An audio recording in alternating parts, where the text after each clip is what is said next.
Karena Islam yang ngatur Allah Subhanahu wa ta'ala. Jadi ini penting. Lo coba ustadz tuh banyak yang nggak bisa ngaji loh, tapi ya laku ya nggak masalah. Lo saya kemarin di Korea seminggu, itu TKI jadi khotib, ada yang jadi mufti, ada yang jadi suriah. Itu ada yang di sana jadi suriah, pulang ke kampung angon kambing lagi. Lo itu teman saya kenal. Iya suriah Korea, tapi artinya gini. Bahkan masjid semua yang di Korea itu didirikan oleh TKI dan TKW. Mereka digerakkan Allah untuk mikir agama, karena agama ini milik Allah. TKI saja mikir. Makanya ini penting. Yo dakwah tapi tauhidnya sing kenceng. Jangan dakwah kenceng tauhidnya kendor. Itu bahaya betul. Saya ulang lagi ya, ini dawuh Habib Umar. Jadi kata beliau, fala budda an wattina kulubana, kita harus yakin seyakin-yakinnya bahwa semua kemungkinan itu mungkin. Makanya masyhur dalam tarikh ketika kafir Quraisy mau disiksa oleh para malaikat karena mereka sering menyakiti Nabi, kata Nabi gimana? Jangan. Saya berharap kalau bapaknya tidak mukmin, suatu saat anaknya mukmin. Masyhur dalam tarikh. Musuh Nabi besar siapa? Walid bin Mughirah. Punya anak Khalid bin Walid. Abu Lahab punya anak Darrah, itu mukminah yang baik. Abu Jahal punya anak Ikrimah, itu mukmin yang baik. Di Indonesia lebih hebat lagi. Bapaknya ra iso maca Quran, anaknya hafid. Bapaknya utun ra tamat SD, anaknya jadi dekan. Di Indonesia banyak orang nggak siapa-siapa, anaknya jadi presiden, anaknya jadi menteri. Artinya jangan karena bapaknya kafir kamu nganggep anak turunnya pasti selalu kafir. Teori itu sudah salah zaman Rasulullah. Yaitu Walid akhirnya punya anak Khalid, Abu Lahab punya anak Darrah, terus siapa? Abu Jahal punya anak siapa? Ini penting saya utarakan karena dakwah kalau terlalu semangat, nanti kalau menghilangkan tauhid bahaya. Tetap innal huda. Uni Soviet kayak apa? Mengkooptasi negara-negara sekelilingnya sampai jadi Zuni. Tapi apa yang terjadi? Uni Soviet yang runtuh, persemakmurannya semua rata-rata jadi negara apa? Islam, kayak Uzbek, kayak Ceknya, kayak apa-apa. Karena agama ini diurus Allah. Sehingga kalau dalam, tapi kamu ngitmai agama nggak apa-apa. Makanya istilahnya Habib Umar, khodamah itu pelayan, nggak apa-apa. Kita ngitmai agama itu nggak apa-apa. Dengan ngitmai terus mikir nggak apa-apa. Tapi jangan mikir yang merasa kalau kita mati, wah nanti agama ini kukut karena saya mati. Kamu itu siapa? Agama Islam ini tidak pernah dipasrahkan kamu. Diurus oleh Allah Subhanahu wa ta'ala sendiri. Sehingga ketika Wali Songo meninggal, agama ini tambah kuat sampai sekarang.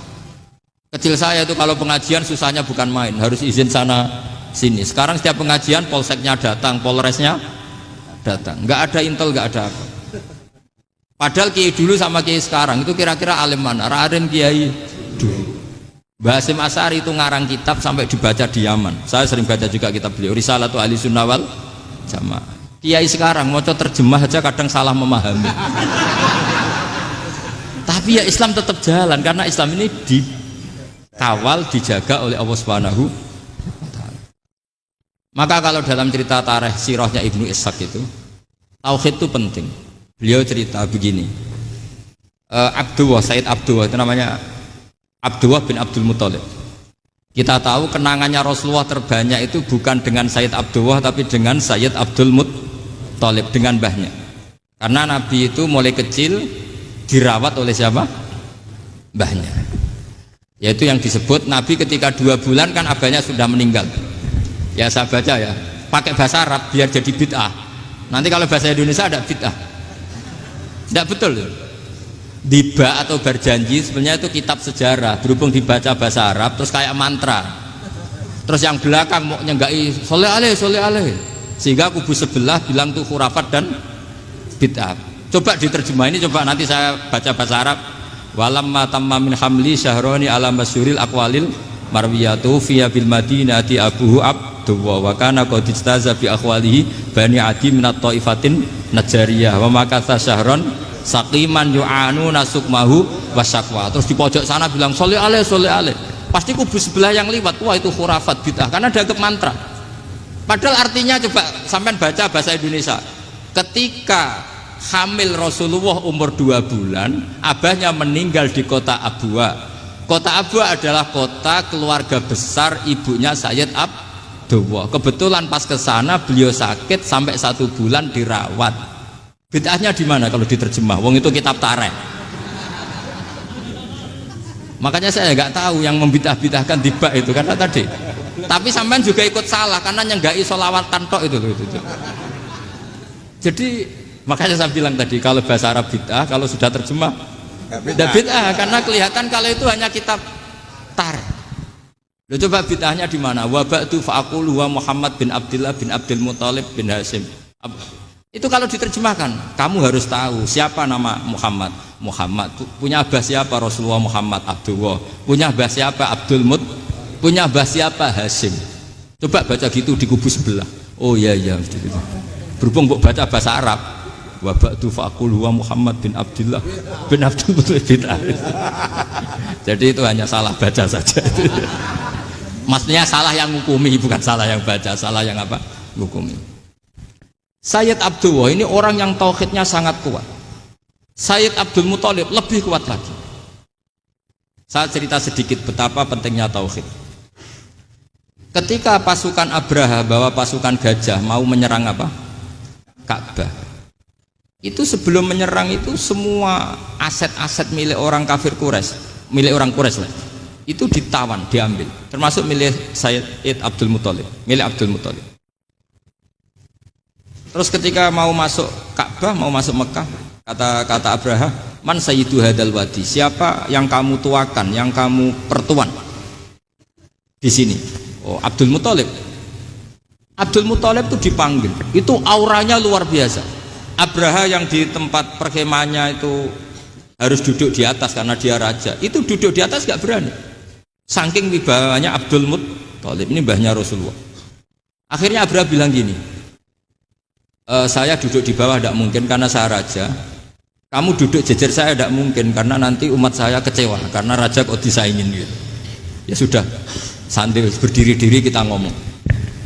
Akhirnya Sayyid Abdul Muthalib tadi diomongin gini, saya itu tidak ingin merusak orang-orang Mekah, orang-orang Quraisy. Saya hanya kecewa punya tempat ibadah dikencingi, diberakin sehingga saya mau merubuhkan Ka'bah. Tapi dengan damai, nggak ada perang. Apa jawabnya Abdul Muthalib? Lucu. Nggak apa-apa, Ka'bah kamu robohkan silakan, nggak apa-apa. Yang penting unta saya yang kamu sita kembalikan. Harta saya yang 100 unta kamu sita kamu kembalikan. Itu Abraha kagetnya bukan main. Kaget karena kamu itu pemimpin apa? Tadi saya hormat kamu karena kamu tak anggap orang hebat. Hadhil Ka'bah dinu abaika, ini Ka'bah itu agama kamu. Pas saya hancurkan kok kamu tenang-tenang saja. Padahal pas mau saya hancurkan kamu tenang-tenang saja, malah tanya unta kamu itu gimana? Apa jawabnya Abdul Muthalib? Inna lihadal baiti robban hamahu, sebab Ka'bah itu ada yang punya dan pasti akan melindungi Ka'bah. Tapi kalau unta itu milik saya, ini urusan saya, ini unta. Jadi inna lihadal baiti robban hamahu itu tidak milik saya, itu ada yang punya. Ya sudah, biar yang punya aja yang jaga, itu tidak urusan saya. Akhirnya unta dikembalikan, aman deh, untung double. Terus akhirnya dia ke Ka'bah, fa'akhudha bi halaqatil bab, karena dulu apa itu halaqatil bab, karena dulu itu yang dipakai apa itu pegangan itu bentuknya apa, bulat, makanya diistilahkan halaqah apa, bulat. Kalau sekarang halaqah ilmiah itu seminar. Tidak. Halaqah itu buruhi lain lagi. Ya. Pegang terus bilang gini, kata Abdul Muthalib, ya Allah, Ka'bah ini mau dihancurkan oleh Abraha, Ka'bah ini milik kamu. Saya mau ke gunung, mau melihat apa yang kau lakukan terhadap orang yang mau merusak Ka'bah. Terus Abdul Muthalib bilang ke umatnya, wa ya qaumi, ayo kita ke gunung melihat ma fa'ala rabbuna, apa yang akan dilakukan Tuhan kita terhadap orang yang mau menghancurkan Ka'bah. Jadi santai saja, santai. Terus Abdul Muthalib naik gunung sama orang-orang Quraisy. Abraha datang mau merusak Ka'bah, terus terjadi alam taro kaifa fa'ala rabbuka bi ashabil fil. Itu melihat, dan betul Ka'bah dijaga Allah. Islam juga gitu. Ketika Islam dikoptasi Uni Soviet, semua ulama, semua wali perasaannya hanya nunggu kehancuran Uni Soviet, karena pasti agama ini dijaga. Saya setiap sholat, setiap munajat ketika baca Rabbana lakal hamdu bil samawati wa mil'ul ardi. Dulu saya iskal itu janggal. Ya Allah, engkau zat yang layak dipuji, yang pujian itu memenuhi langit dan bumi. Pikiran saya kalau bumi ateis itu mujinya kayak apa? Tapi Masya Allah ketika saya datang di Korea, bumi ateis, ternyata di sana banyak masjid, banyak tasbih, bahkan ada sakduna di sana.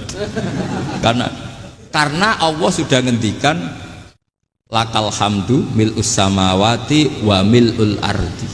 Dan sekarang nyata, semua bumi ateis, bumi apa saja, ada tasbihnya, ada tahmidnya. Makanya sadaqallahul adzim ketika ngendikan sanurihim ayatina fil afaq walladzi arsala rasulahu bil huda dinil haqqi liyuzhirahu 'alad dini kulli. Makanya saya mohon sekali bahwa agama ini harus kamu khidmah. Tapi enggak boleh kamu pikir. Atau dibaliklah, khidmah maka memikir. Tapi tidak usah GR bahwa agama ini diserahkan sampean. Saya juga gak ridho. Agama kok diurus orang-orang kayak gini, kayak apa nasibnya? Jadi ini penting karena rata-rata kiai alim itu tidak jelas. Terus oleh orang-orang yang nggak pernah ngaji itu, wah ini nggak jelas, nggak tegas. Islam itu harus tegas. Maksudnya tegas itu kayak apa? Tegas itu di wilayah kita. Kalau istri kamu mau diperkosa orang itu boleh tegas, itu wilayah kamu. Tapi kalau hidayat itu wilayahnya Allah Subhanahu wa Ta'ala, kita tidak pernah tahu. Bahkan yang sudah Islam saja, nyuwun sewu, itu nggak ada jaminan mati husnul. Kita tahu dalam sejarah Sa'labah itu dapat gelar hamamatul masjid, merpatinya masjid. Tapi kita tahu akhirnya Sa'labah itu apa? Su'ul khotimah. Sampai dalam Islam selalu diajarkan ya muqallibal qulub tsabbit qalbi ala din. Jadi kalau kita sendiri saja masih ingin selalu husnul khotimah, agak ada ruang untuk mudah menvonis orang lain. Makanya saya salut sekali ketika Habib Umar menulis kita semua ini mengkhidmati hadal kaun dan selalu berharap bisa saja suatu saat orang yang sedang kafir bisa saja suatu saat muslim. Nah soal kalau yang sama yang harbi menyerang kita ya tarung. Kalau artinya kalau yang merangi kita ya kita wajib perang, kalau enggak ya habis kita.